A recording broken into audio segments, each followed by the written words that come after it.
The Florida state winner-take-all primary could be decisive in the controversial and unpredictable contest for the U.S. presidential nomination of the Republican Party. The frontrunner, Donald Trump, will face a challenge from popular home state Senator Marco Rubio, who has vowed to do everything he can to win in the Sunshine State. CCTV's Nitza Soledad Perez reports. But first, I need your help. We have to win here in Florida. It was always going to come down to Florida. This state is always in the middle of every political fight, and it will be again. This is Marco Rubio's home turf, the state that launched the 44-year-old Cuban American's political rise, and the state that could crush his bid for the Republican Party nomination. I learned about the American dream. One more time, the state of Florida could shake up a presidential race. In the 80s, a romantic escapade in Florida helped to sink a senator's dream to the White House. In 2000, half-punch ballots in Florida sent a presidential election to the Supreme Court after a contested recount.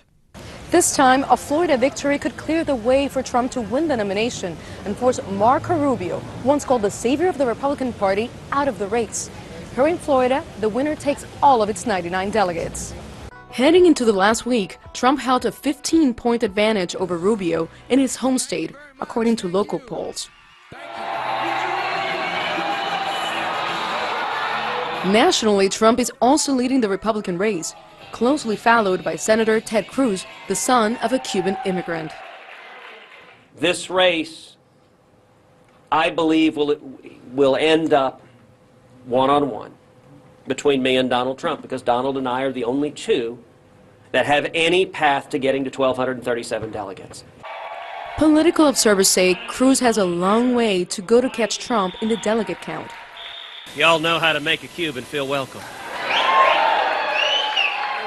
I think Ted Cruz is the best candidate because, well, he's the only one who's able to beat Donald Trump. For Floridians, this 2016 primary is significant. Not only are two of the remaining 4 Republican Party hopefuls of Cuban descent, the state is an enclave for Cuban exiles. One Rubio supporter is praying for her candidate to win Florida so he can stay in the race.